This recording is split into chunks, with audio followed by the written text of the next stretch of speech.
നമസ്കാരം. C P എമ്മിൻ്റെ സമ്മേളനങ്ങൾ നടന്നുകൊണ്ടിരിക്കുന്നു. സി പി എമ്മിന് ഇത് സമ്മേളന കാലം തന്നെയാണ്. എന്നാൽ പതിവിന് വിപരീതമായി സി പി എമ്മിൻ്റെ ചരിത്രത്തിൽ ഇന്നോളം ഇല്ലാത്ത രീതിയിലാണ് ചില സംഭവ വികാസങ്ങൾ കഴിഞ്ഞ സി പി എമ്മിൻ്റെ തിരുവനന്തപുരം ജില്ലാ സമ്മേളനത്തിൽ കാണാൻ സാധിച്ചത്. ഏരിയ സമ്മേളനങ്ങളിലും ബ്രാഞ്ച് തല സമ്മേളനങ്ങളിലുമെല്ലാം ഇത്തരം കാര്യങ്ങൾ നമ്മൾ നേരത്തെ കണ്ടതാണ്. ഉൾപാർട്ടി ജനാധിപത്യത്തെ പ്രോത്സാഹിപ്പിക്കുന്ന സി പി എമ്മിൽ ഒരു കാരണവശാലും പരസ്യ പ്രസ്താവനകൾ ആരും നടത്തി കാണാറില്ല. എന്നാൽ ഇക്കഴിഞ്ഞ തിരുവനന്തപുരം ജില്ലാ സമ്മേളനത്തിൽ മുഖ്യമന്ത്രി പിണറായി വിജയനെയും പാർട്ടിയുടെ സംസ്ഥാന സെക്രട്ടറിയായ എം.വി. ഗോവിന്ദനെയും വേദിയിലിരുത്തിക്കൊണ്ട് അണികൾ പൊളിച്ചടുക്കുന്ന കാഴ്ചയാണ് കാണാൻ സാധിച്ചത്.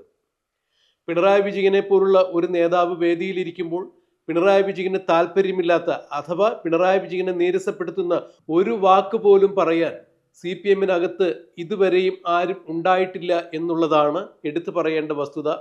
ഇത് പൊതുവേദിയിൽ ഒട്ടും ഉണ്ടായിട്ടില്ല. എന്നാൽ തിരുവനന്തപുരം ജില്ലാ സമ്മേളനത്തിൽ കണ്ട കാഴ്ച തീർത്തും വ്യത്യസ്തമായിരുന്നു.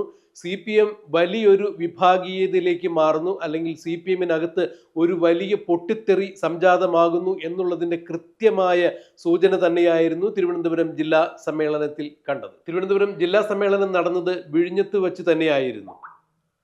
ധാരാളം പ്രതിനിധികൾ തടിച്ചുകൂടിയ ഈ സമ്മേളനത്തിൽ പിണറായി വിജയനെയും എം.വി. ഗോവിന്ദനെയും സ്റ്റേജിൽ നിർത്തിപ്പൊരിക്കുന്ന കാഴ്ചയാണ് കാണാൻ സാധിക്കുന്നത്. പിണറായി വിജയന്റെ മന്ത്രിസഭയ്ക്കെതിരെയും പിണറായി വിജയന്റെ ധാർഷ്ട്യത്തിനെതിരെയും നിലപാടുകൾക്കെതിരെയും കൃത്യമായ വിമർശന ശരങ്ങളുമായി തന്നെയാണ് അണികൾ സി പി എമ്മിൻ്റെ ജില്ലാ സമ്മേളനത്തിന് എത്തിയത്. എം.വി. ഗോവിന്ദനെയും അതിശക്തമായ ഭാഷയിൽ വിമർശിക്കുന്നുണ്ടായിരുന്നു.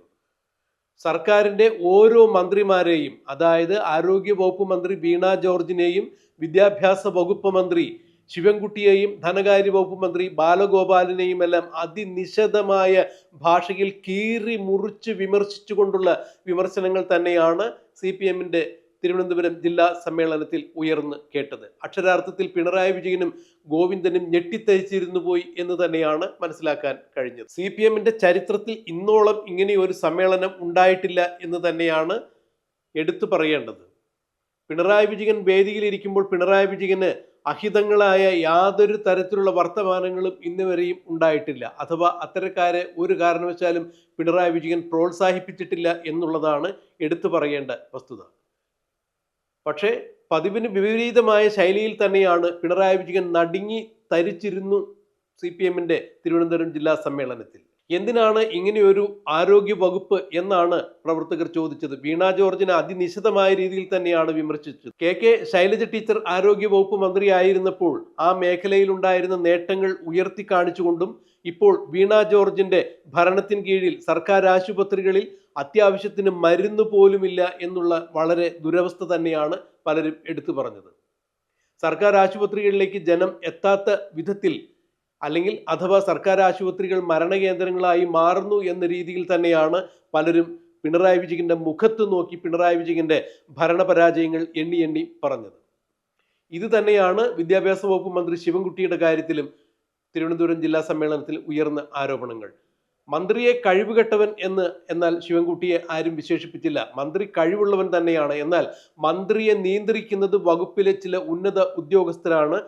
വകുപ്പിലെ ഉന്നത ഉദ്യോഗസ്ഥർക്കൊപ്പം അഥവാ വിദ്യാഭ്യാസ വകുപ്പിലെ ഉന്നത ഉദ്യോഗസ്ഥർക്കൊട്ടുന്ന തുടിക്കൊത്തു തുള്ളുന്ന ആളായി മാറിയിരിക്കുന്നു മന്ത്രി എന്നാണ് അണികൾ തുറന്നടിച്ചത്. ധനകാര്യ വകുപ്പിന്റെ കാര്യം പറയാനുമില്ല. കാരണം വളരെ മോശമായ രീതിയിൽ, കുത്തഴിഞ്ഞ രീതിയിൽ പ്രവർത്തിക്കുന്ന ഒരു വകുപ്പാണ് ധനകാര്യ വകുപ്പ്. ഇതിന് കേന്ദ്ര സർക്കാരിന്റെ ഭാഗത്തു നിന്നും കൃത്യമായ രീതിയിൽ കേരള സർക്കാരിന് ഫണ്ട് കിട്ടുന്നില്ല എന്നുണ്ടെങ്കിൽ അക്കാര്യങ്ങൾ കൃത്യമായി ജനങ്ങളെ അറിയിക്കുന്നതിന് എന്തുകൊണ്ട് നടപടിയെടുക്കുന്നില്ല? അതിൽ ധനകാര്യ വകുപ്പ് മന്ത്രി അൻപേ പരാജയം തന്നെയാണ്. കേന്ദ്രത്തിന്റെ തലയിൽ കെട്ടിവെച്ചുകൊണ്ട് കേരളത്തിന് അർഹമായ വിഹിതം കിട്ടുന്നില്ല എന്ന രീതിയിൽ കേരളത്തിന്റെ ധനകാര്യ വകുപ്പ് മന്ത്രി പെരുമാറുമ്പോൾ എന്തുകൊണ്ടാണ് കേന്ദ്രത്തിന്റെ ഇത്തരം വീഴ്ചകൾ ജനങ്ങൾക്കിടയിലേക്ക് എത്തിക്കുവാൻ കേരളത്തിന്റെ ധനകാര്യ വകുപ്പിനും മന്ത്രിക്കും സാധിക്കാതെ പോയത്? ഇത് തന്നെയാണ് കൃത്യമായി തന്നെ പിണറായി വിജയന്റെ ഓരോ വകുപ്പുകളെയും എടുത്തു പറഞ്ഞുകൊണ്ട് ആക്ഷേപം ഉയർത്തിയത്.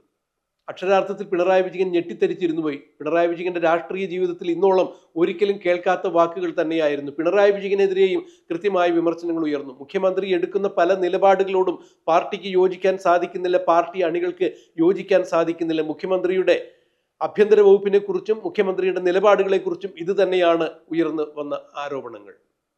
CPM കാരൻ എന്ന് പറഞ്ഞുകൊണ്ട് അല്ലെങ്കിൽ പാർട്ടിക്കാരൻ എന്ന് പറഞ്ഞാൽ പോലീസ് സ്റ്റേഷനിൽ പോലും കയറി ചെല്ലാൻ പറ്റാത്ത അവസ്ഥയാണുള്ളത്. അത്രത്തോളം പരാജയമാണ് ആഭ്യന്തര വകുപ്പിനുള്ളത്.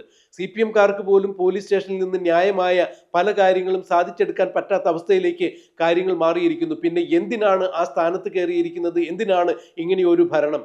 പാർട്ടിയുടെ ഭരണത്തിൽ പാർട്ടി സഖാക്കൾക്ക് പോലും ന്യായമായൊരു കാര്യം നടത്തിയെടുക്കാൻ സാധിക്കുന്നില്ല എന്നുണ്ടെങ്കിൽ പാർട്ടി സെക്രട്ടറി പിന്നെ എന്തിനാണ് അവിടെ പാർട്ടി സെക്രട്ടറി എന്ന് പറഞ്ഞ് ഞെളിഞ്ഞിരിക്കുന്നത്? എന്തിനാണ് പാർട്ടിയുടെ മുഖ്യമന്ത്രി എന്ന് പറഞ്ഞുകൊണ്ട് പിണറായി വിജയൻ അവിടെ കയറിയിരിക്കുന്നത് എന്ന അർത്ഥത്തിൽ തന്നെയാണ് തിരുവനന്തപുരം ജില്ലാ സമ്മേളനത്തിൽ അണികളുടെ ഭാഗത്തു നിന്നും ഉയർന്നു കേട്ട ആരോപണങ്ങൾ. എന്നാൽ പിണറായി വിജയൻ ഇതിനൊന്നും തന്നെ കൃത്യമായി യാതൊരു മറുപടിയും പറഞ്ഞില്ല എന്നുള്ളതും എടുത്തു പറയേണ്ട വസ്തുതയാണ്. കാരണം ആ ഒരു അന്തരീക്ഷത്തിൽ പിണറായി വിജയൻ ഏതെങ്കിലും തരത്തിൽ പ്രകോപനപരമായി സംസാരിച്ചു കഴിഞ്ഞാൽ വിഭാഗീയത പരസ്യമായി തന്നെ മറനീക്കി പുറത്തു വരും എന്നുള്ളത് പിണറായി വിജയന് കൃത്യമായി അറിയാം. CPM പൊട്ടിത്തെറിയിലേക്കും പിളർപ്പിലേക്കും പോകും എന്നുള്ള വസ്തുത മനസ്സിലാക്കിക്കൊണ്ട് തന്നെയാണ് ജില്ലാ സമ്മേളനത്തിൽ മുഖ്യമന്ത്രി ആത്മസംയമനം പാലിച്ചിരുന്നത്, പാർട്ടി സെക്രട്ടറി ആത്മസംയമനം പാലിച്ചിരുന്നത് എന്നാണ് മനസ്സിലാക്കാൻ കഴിഞ്ഞത്. എന്നാൽ CPMന്റെ സമ്മേളന കാലത്ത് ഇനിയും ഇതുപോലുള്ള ജില്ലാ സമ്മേളനങ്ങൾ നടക്കുമ്പോൾ ഇതുപോലുള്ള വിഭാഗീയതകൾ തലപൊക്കുമ്പോൾ അത് CPMന് വലിയ തലവേദനയായി മാറും. അക്ഷരാർത്ഥത്തിൽ പാർട്ടി പിളർപ്പിലേക്ക് നീങ്ങുന്ന കാഴ്ചയാണ്, വിഭാഗീയതയിലേക്ക് നീങ്ങുന്ന കാഴ്ചയാണ് കാണാൻ സാധിക്കുന്നത്. അതായത് പിണറായി വിജയന്റെ അപ്രമാദിത്വം ഇനിയും സഹിച്ചു കൊടുക്കാൻ തങ്ങൾ തയ്യാറല്ല. തിരുത്തേണ്ടത് തിരുത്തി പിണറായി വിജയൻ മുന്നോട്ട് പോയില്ല എന്നുണ്ടെങ്കിൽ കൃത്യമായ തിരിച്ചടികൾ ഉണ്ടാകും എന്ന് തന്നെയാണ് അവർ ഇതിലൂടെ നൽകിയ സന്ദേശം. തിരുവനന്തപുരം മേയറായ ആര്യ രാജേന്ദ്രനെയും നിശിതമായി കുടഞ്ഞെറിഞ്ഞുകൊണ്ട് തന്നെയാണ് CPM അണികൾ പ്രതികരിച്ചത്.